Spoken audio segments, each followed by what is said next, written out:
Welcome, everybody, to the first ever Baseball 360 podcast. I am your host, Mike Candell. Along with me are two of my best friends in the entire world and two of the smartest baseball heads I have ever met. Ladies and gentlemen, get ready to meet these two. Thank you so much, Mike, for having me on. It's a pleasure to be a part of this podcast. It's been a long time coming. For those that don't know me, my name is John Fazio. You guys can call me Faz, as a lot of my friends do. Yeah, I mean, just this is kind of like I said, like a long time coming for us. We, known each other since high school, 2004, 5, 6, something like that. And, we're all in the same fantasy baseball league together as well. And, we've had many nights together, just kind of grabbing some beers or drinks and just talking about the game itself. And obviously, we're in the New Jersey, New York metro area. So we talk a lot about the Yankees and Mets. But that's not to say that we don't know what we're talking about with the rest of the league. We're very well informed, as you said. We're super smart people, and I personally, I used to work at MLB Network, so I have a lot of experience about like, what to talk about, all that kind of stuff. So this is great. I'm really looking forward to seeing how this kind of comes to fruition and how we grow this channel. And you got to start somewhere. So let's do this. Yeah, for sure. I'm Sean. I've known these guys going on 20 years now. Foz, I think we go back to freshman year. Mike, I met you a couple years later. Um, just excited to be a part of this Homegrown Sports Network, kick off these podcasts. I think it's a long time coming. I mean, we've been big baseball fans for a long time, pretty much been having this podcast for almost 20 years now, just unofficially. So it's happy to finally get it going, talk some baseball, talk some Mets and Yankees, just shoot the shit, have a few beers, and just have fun recording. Absolutely. Absolutely. This is going to be fun, no doubt about it. But we wanted to bring our conversations to you guys out there. We're passionate fans. We know what we're talking about. We're not overly emotional, but we are passionate at the same time. Yeah, and I think you're going to get a pretty realistic take from us. We don't overreact here, but we like to have fun and just make it like a casual conversation. So, just an easy listen, I think, is what you could expect from us, and just a reasonable take on what's going on in the world of sports.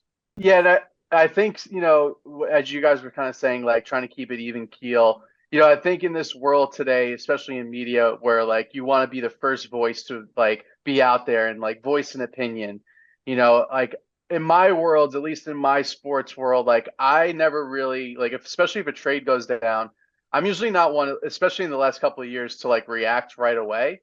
I'm always like, all right, well, let's see how this works out. Like one instance is like the Harrison Bader trade last year. A lot of people kind of were upset about Jordan Montgomery getting traded, and although the Yankees did lose an arm in the rotation, Bader was one of the best defenders in the league. And once he came out, he showed up real big especially in the playoffs. He was probably their best player in the playoffs.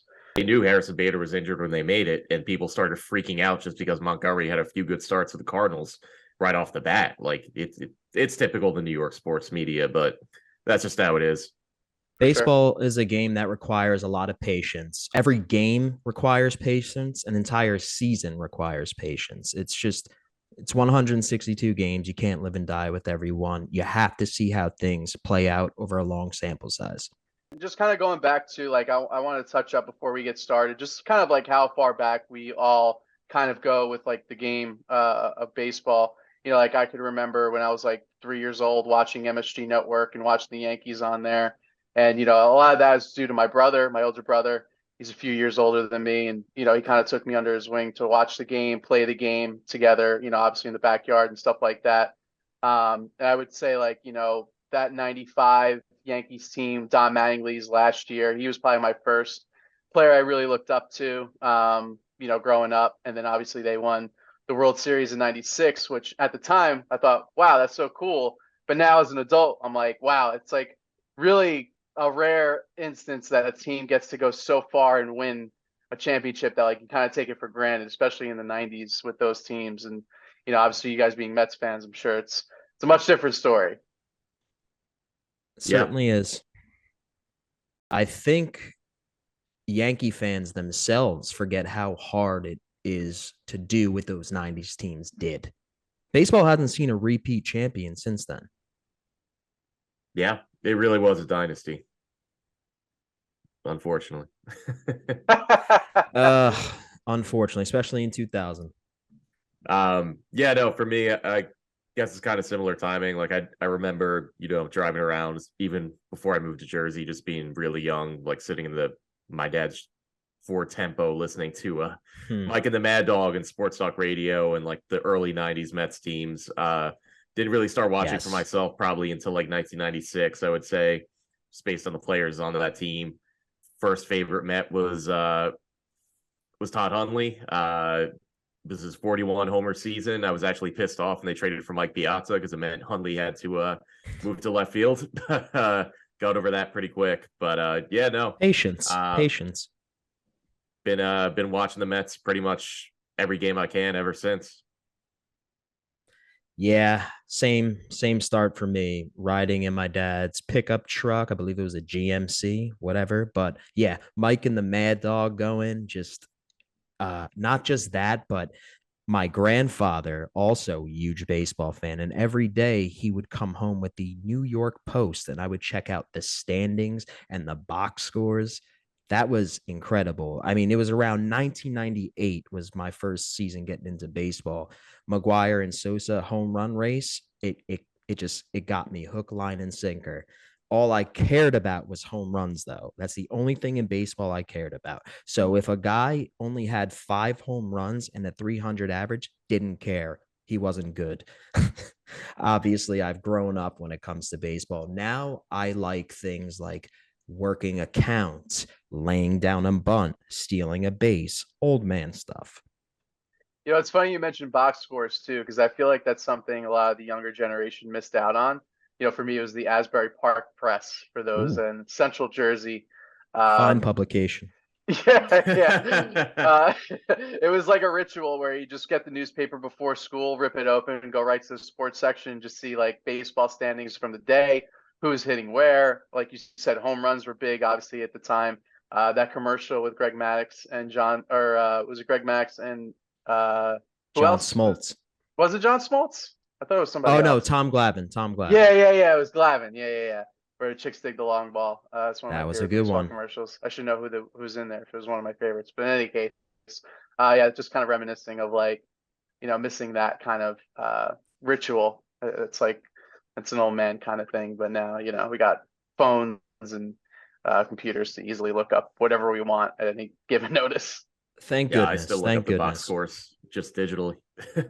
Yeah, absolutely. Same stuff, just digitally, like Sean said. Video games too. I remember Major League Baseball featuring Ken Griffey Jr. for N64. That was a classic. That Mhm. one, especially playing with old Mets teams that had Brian McRae, Carlos Baerga, John Olerud, Todd Hundley, Bernard Gilkey. We can go on and on and on, Sean. You know that. Fun fact, I met Brian McRae at an autograph signing at like a supermarket in like 1998.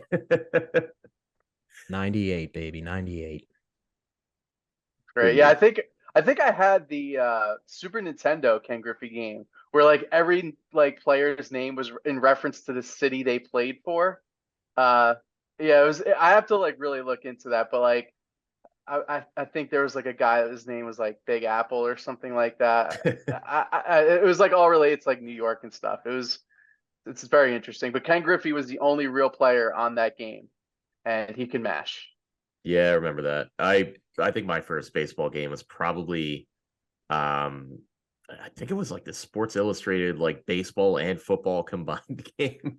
It was so fugazi. It was like every team was Yes. like no team actually had their name. It would just be like in football, be like Miami, and they wore aqua. So it's like, all right, I guess they're the Dolphins. And I think the Mets wore black in the game um, before they actually wore black uniforms. I don't. It was a weird game, but it was fun, and it got me hooked on sports games Mercury Mets. ever since. Yeah, maybe it was that was the angle they were taking. They were ahead of the Mercury Mets. Obviously, things are changing in this game we love.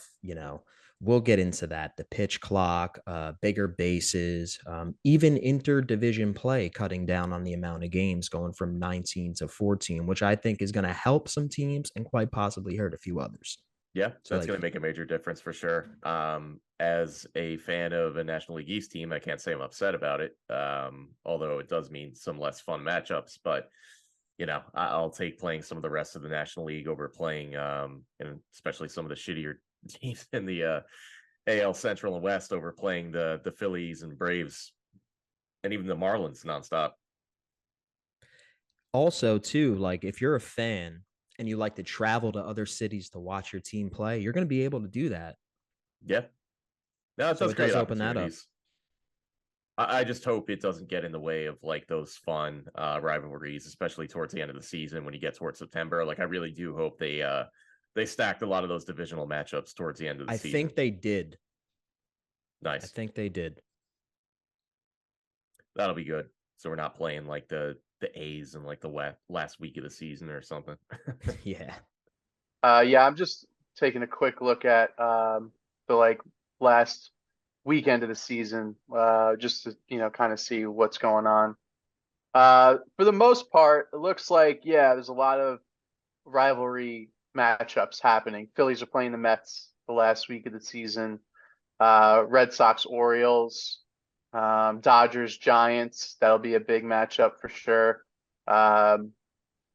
So it looks like they definitely did that right. I remember like the Yankees are playing the Royals actually in Kansas City. That's kind of weird. I feel like there's probably a couple of teams like that they can't really match up at the end of the season, so they kind of have to like throw in like a random matchup, just like the one I just said. I can remember in like 2015, I want to say the commissioner Rob Manfred visited MLB Network while I was working there, and that was like a big topic. We used to have like these town halls where like all the workers would come in, and like he would just like basically field questions from whoever wanted to speak up. And I think that was like a big topic that year because I believe it was the Tigers. They were playing the Braves in Atlanta the last week of the season. They were trying to get into the playoffs, and there was just like a lot of discussion about like why did you like construct a schedule like that? Like if you wanted to make it more exciting, you should have like a rivalry matchup to kind of determine who gets into the playoffs rather than like some random team from a different division and league. Um, and so it's nice to see that the league is taking more efforts this year to do that. And yeah, like I would love to see teams visit every ballpark. I think that's really great for people, especially ones that are chasing to go to every single one. Hint me. I would like to, fulfill that one day. And so, Us, the maybe, group. yeah, us, yeah, like I was gonna allude to the us, being able to maybe go, once or twice a year, and maybe we do like a little video vlog on our channel. That could be something down the line we could definitely do. And obviously, like we have to rely on the fans of our channel to, be able to do that or just have interest in us doing something like that. But yeah, it's definitely something that we could do. And then obviously, seeing a team that we enjoy live would be, a big part of that. So it's nice that they're looking to do that and step it up there. No, for sure. Yeah, That's going to be fun. it definitely has its merits.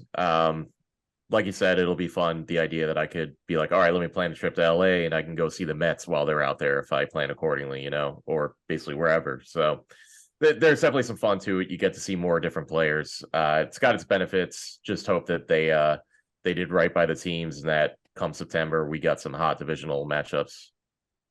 All right, now we're digging ourselves out of the batter's box here. We need a hard 90 feet to first base. Bringing up our offseason we had wild there. A lot of stuff happening.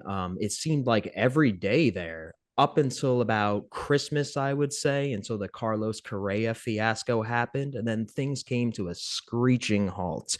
What do you guys think? What's your take? We were talking a lot.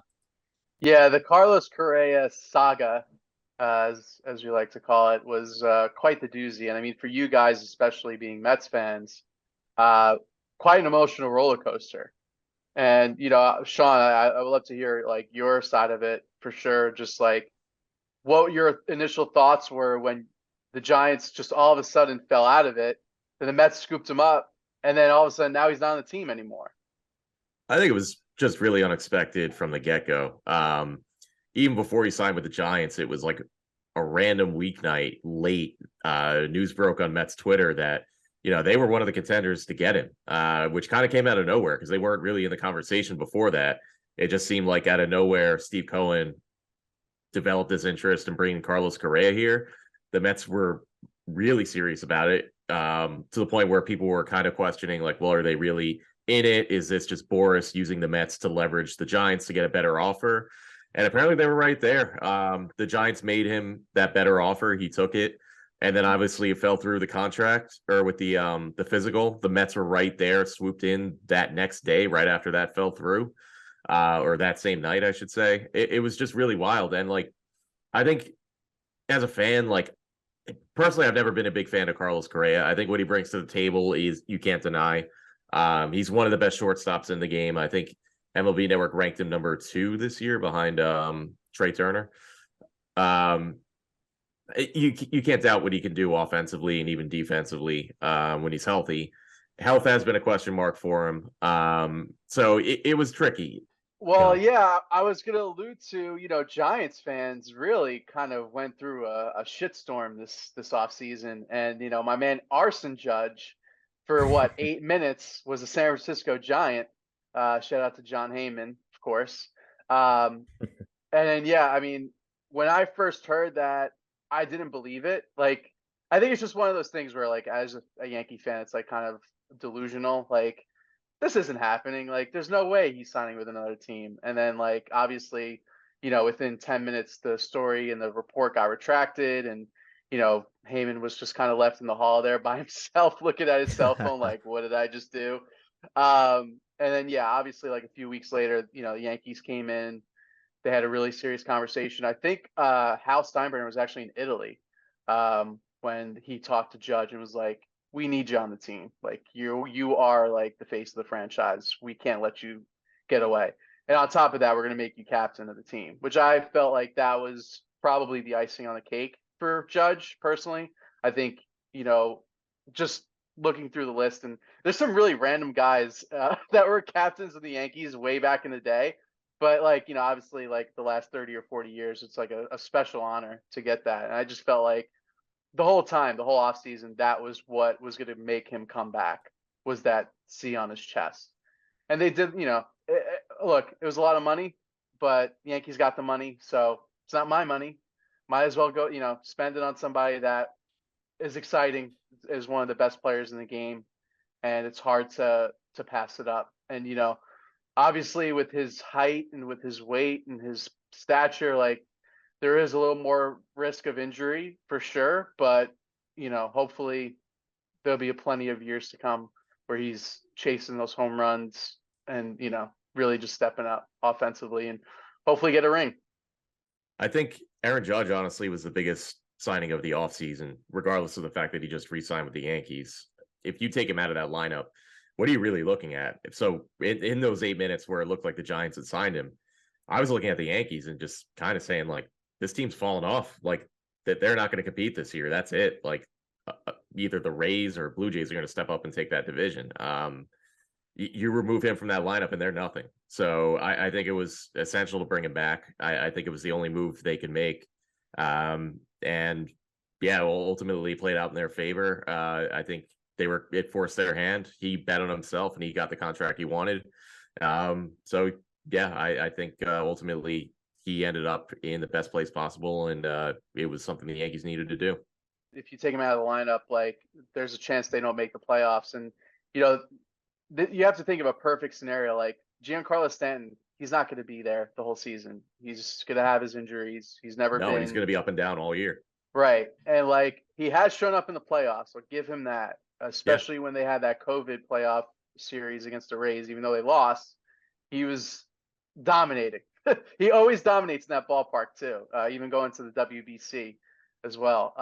But yeah, I mean, I don't see a scenario like I said, like I didn't see a scenario where like they didn't have him. Like they needed to sign him. Like it was a necessity to do it. Getting Rodon was also another big signing for them. Replaces Tyone in the starting rotation. And I'm not a huge fan of Rodon, but I think what he has to offer is on the level of what Tyone could have produced in his best season. So I think I take that signing for now and see how it goes. How about Xander Bogaerts to the Padres? You know what? That was a weird deal. we know what the issues are with that team and Tatis.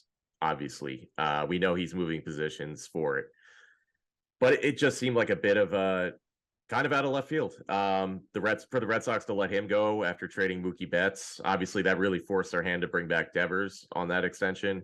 Absolutely. And Bogarts too is kind of coming off a lackluster season, so you kind of wonder like what the Padres really got. It just seems like it's just part of their spending spree now. I almost think that's the one move that they made for the sake of making a move. I think that was just to flex how much money they have. And keep in mind, Trey Turner turned down more money from them. Yeah, that's an interesting point you bring up, especially because Trey Turner was playing for the rival Dodgers, obviously last Right. year and the year before. Huge.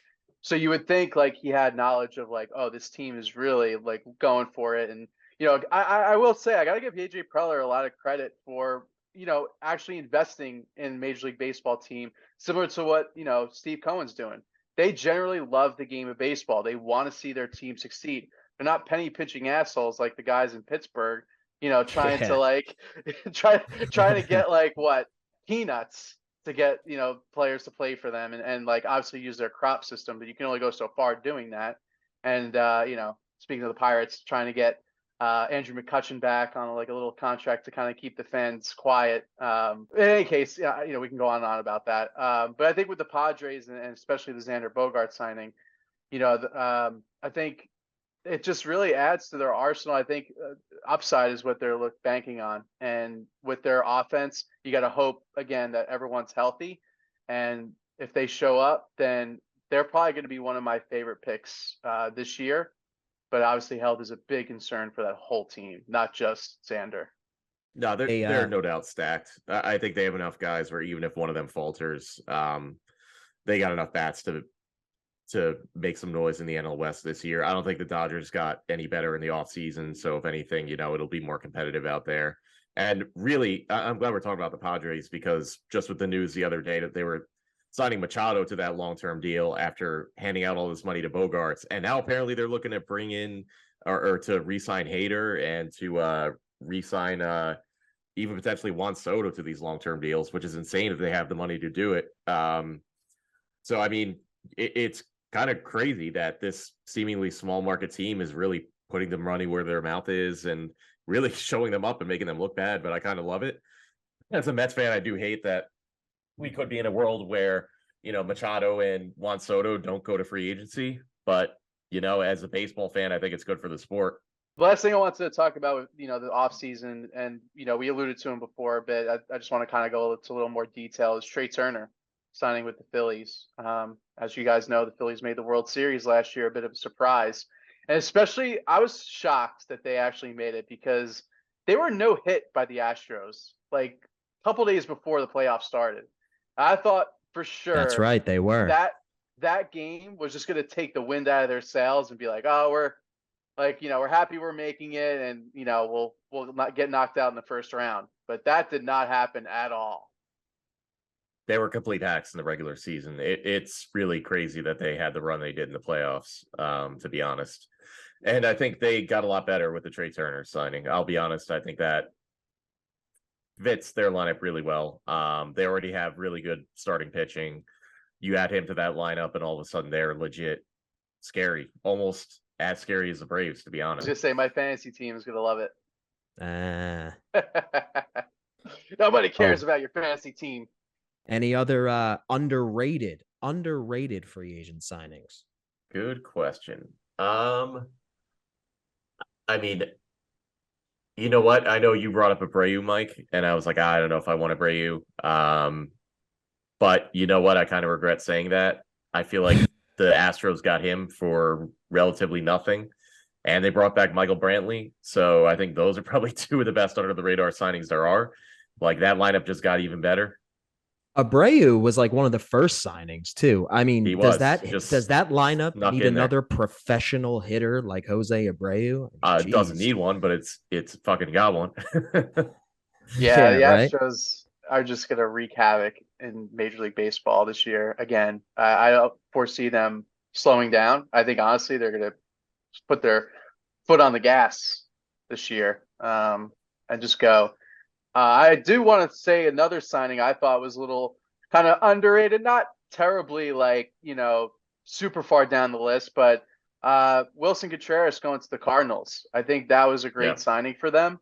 Trying to replace Yadier Molina, who's one of the best craftsmen behind the plate to ever see the game, and then trying to replicate his, professionalism and his framing and things like that. I think Wilson Contreras was a great fit for the team, and I think the Cardinals are actually going to be one of my favorite picks for the NL Central this year. I'd be remiss if we didn't talk about Jacob deGrom. Oh, yeah, that's right. I was trying to avoid that one. This is awkward. I did that on purpose. I know. Let's talk. Let's get it out there.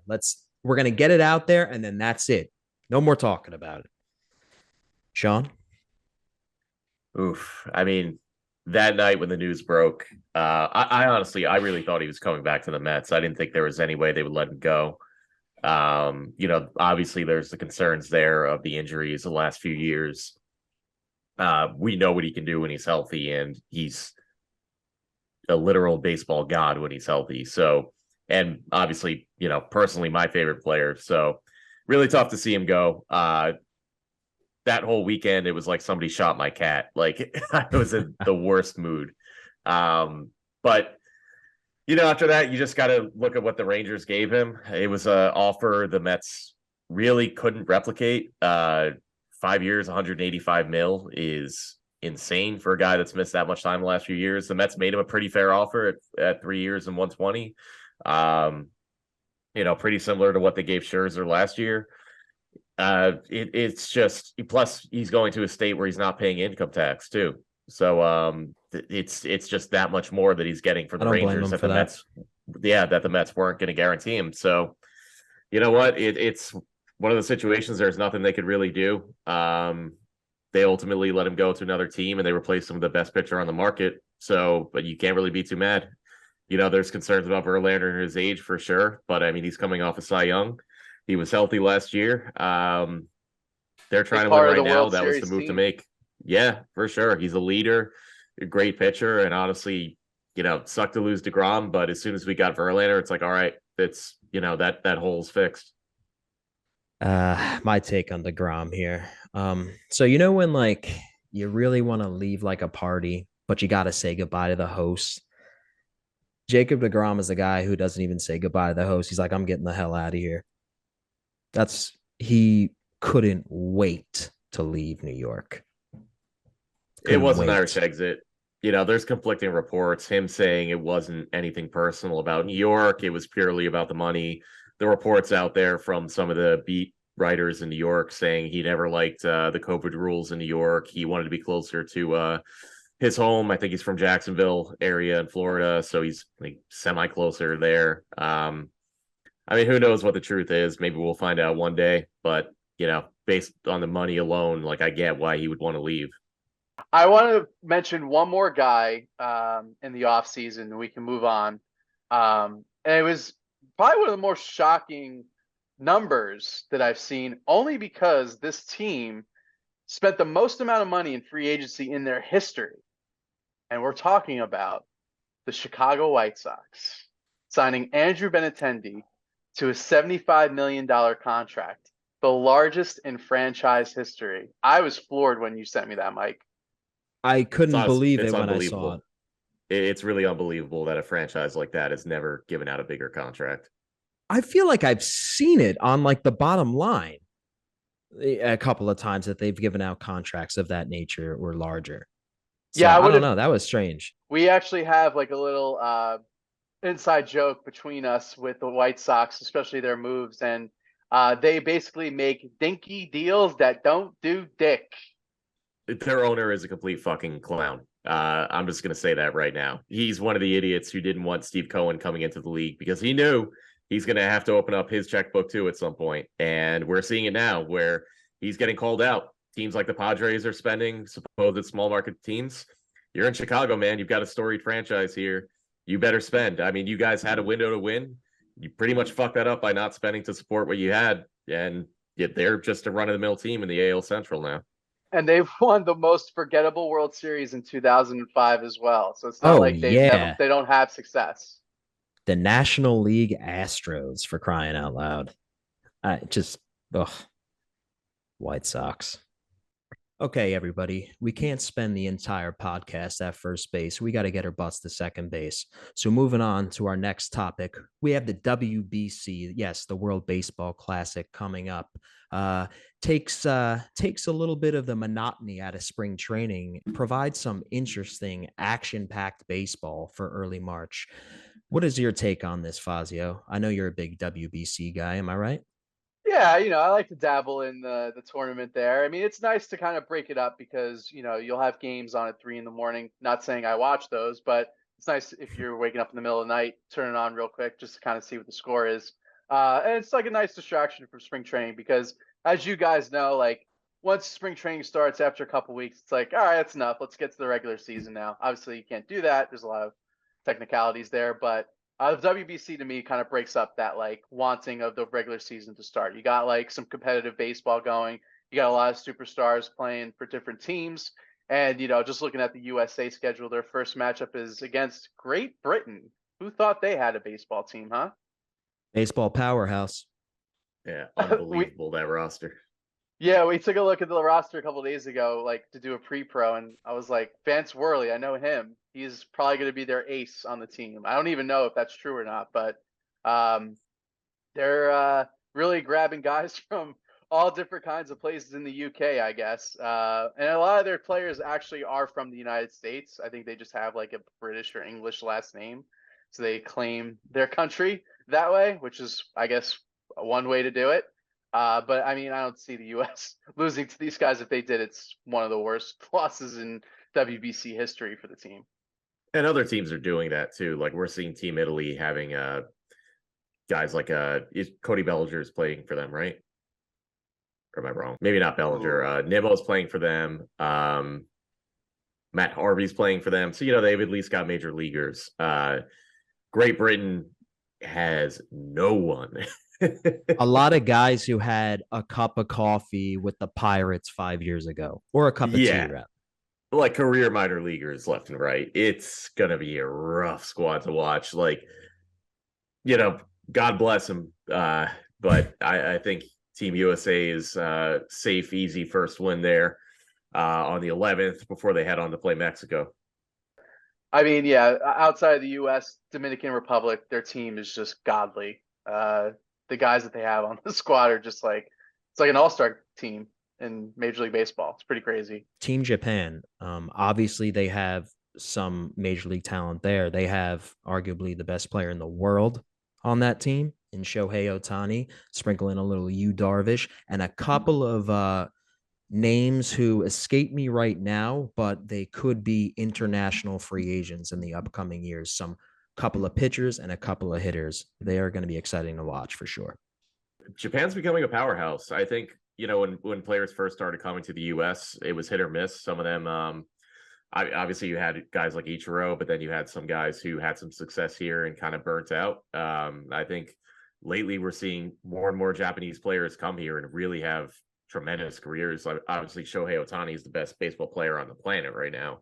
But that team could be scary for sure. But the most important thing, though, when it comes to the WBC is players being healthy, making sure they finish the tournament healthy. You already see some players who are opting out. They have an injury. Some might have phantom injuries because some players I think really don't want to play in that tournament. Yeah, like Aaron Judge is a prime example. I think they just wanted to manage his reps and, especially that large contract. They don't want to risk anything right away. Can't blame him. Kind of stinks that he's not going to be there, but, it's understandable that players like him aren't going to be there. And when it comes to the tournament itself, there's not really a convenient place in the calendar to play it. I mean, you're not going to do it in the middle of the baseball season. I doubt you're going to do it after, although that arguably might be a better time. But before, you're going to have a lot of guys who are like, no, I can't. They would love to play. They would love the opportunity to play for their home country, but they can't risk injury, especially players who just sign big contracts with new organizations. They can't afford to do that. I'm looking forward to it. Hopefully, it's exciting like it usually is every year. And go Team USA. Welcome back, ladies and gentlemen. Here we are, stranded at second base. We got somebody in the batter's box now. Big hitter, big hitter. Hopefully, they can drive us in.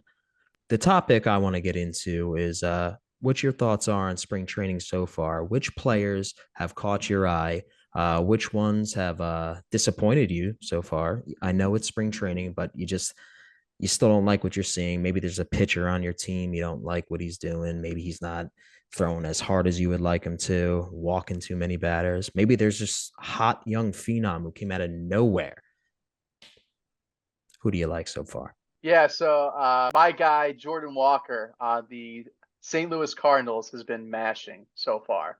And not really too surprising if you look back at his track record in spring training, or I should say in the minors last year. He was tearing it up in Double-A, and I believe he also got called up to Triple-A, and just continued to just put up big numbers. Huge guy. I think he's listed at 6'6", same as Giancarlo Stanton, 250. And so, he's hit a bunch of home runs this spring so far. I think he's up to 4 currently.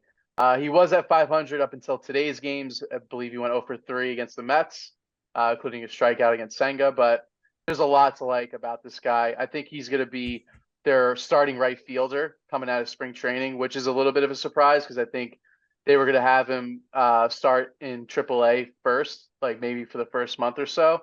But there's no denying his power. His speed is ridiculous too. He has elite speed on the base path and a great glove too. Maybe more developed as the years go on for sure, but I think he's going to be a slam dunk prospect to come out and really just be one of those like budding all-stars in the next couple of years. I got to take it to the Mets and say Ronnie Mauricio, just based on what we've seen so far. He's was their top shortstop prospect, or he has been their top shortstop prospect for a few years now. Kind of fell off the radar. He's still a top prospect, but not really a guy who gets talked about by the Mets or by the beat reporters too much anymore, with the emergence of Alvarez and with guys like Beatty and even some of the guys that they drafted last year. But Mauricio really has blown up. I think in the winter league, winter or fall league, he had a pretty impressive run there. That's carried into spring training so far. I'll be honest, I kind of wrote that off. Just he got hot at the right time in the fall, but so far in 13 at bats, he's got 5 hits and 3 of them are home runs. He's completely filled out. He's 6'3". He's pretty big guy. Was pretty lanky. When the Mets first drafted him, was kind of seen as a guy who could develop into a power bat, but now we're finally seeing it. This guy's easily like 200 pounds now. He's a brick shithouse, and he's murdering the ball in spring training. It's just it's more depth for the Mets farm system for sure. Like, who knows if he's going to come up and be the next. I don't even know where you'd play him at this point. Obviously, you're not going to move Lindor. I think his glove leaves something to be desired too at shortstop, so he probably profiles more as like a third baseman anyway. But yeah, it is just interesting. It adds a new kind of wrinkle to the fold for the Mets now. It's, what do you do with a guy like Mauricio? We were already talking about Beatty and the emergence of a guy like Vientos potentially at third base. We obviously got Escobar holding down the position now. Kind of figure at some point maybe he'll be phased out and used a little bit more as a utility guy for one of the younger bats, whether it is Beatty or Vientos. But now you add Mauricio to that discussion and it becomes even more cloudy. It's kind of creating a logjam for them, and hopefully they use it to their advantage, whether it's via trade or if one of these guys emerges and becomes a regular everyday player. Especially with the emergence of the DH now in all of baseball, it's imperative to fill that DH position, something the Mets are lacking. Instead of going to the free agent market, you might have one right there in your system. Yeah, that's great takes. I think that guy, he's going to do. I think he's going to blow up for the Mets for sure. I don't want to shortchange our audience. I will add another guy who I thought was having a really great spring that you guys are familiar with as well, Jarred Kelenic.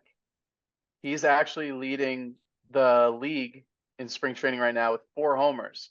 And there's a lot of buzz around Major League Baseball, specifically with players saying that they think he's going to have a huge year this year. And, this guy bargain bin. He struggled mightily with the Mariners when he first came up, and like you guys, Mets fans, were just like, oh, kind of dodged a bullet there. Like we thought we were getting rid of this like top prospect, big gun, huge arm, big power, but like that never really came to fruition at all in Seattle. And then, even last year, there was like a couple of games maybe where he flashed a little brilliance, but nothing to where his potential was when, he was in the prospect system with the Mets. But, according to a lot of people in the game, they think he's going to have a huge year. So I'm interested, and he's showing it so far in spring training with the Mariners. And Seattle in general, I think, has a really solid team too. Kind of sucked that they got eliminated right off the bat against the Astros in the DS, but hopefully more Mariners baseball, good Mariners baseball to come this year, and he's going to be a part of that for sure. Two players, Arizona Diamondbacks, I'm looking at. Obviously, Corbin Carroll, number one.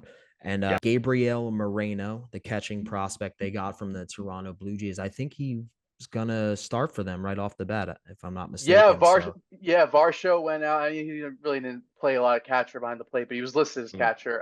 He is now on the Blue Jays, and he's got a big bat. Probably will make a lot of noise in the division for sure.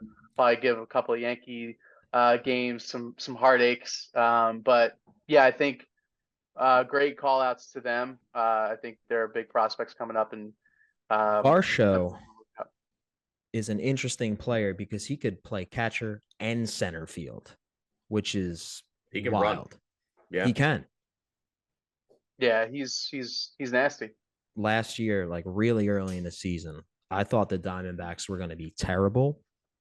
I have the exact opposite feeling about them now. I think they're going to take a leap forward. If Corbin Carroll is anything like he was for me in MLB The Show last year, then he's going to be a monster. Sean is our MLB The Show insider, expert, extraordinaire, aficionado. Have you played the new one yet, or it's not out yet, right? If I'm not mistaken, it's not out. They did have the closed beta for a little bit there to test out some of the kinks. I think it comes out the 24th. I just pre-ordered it the other day.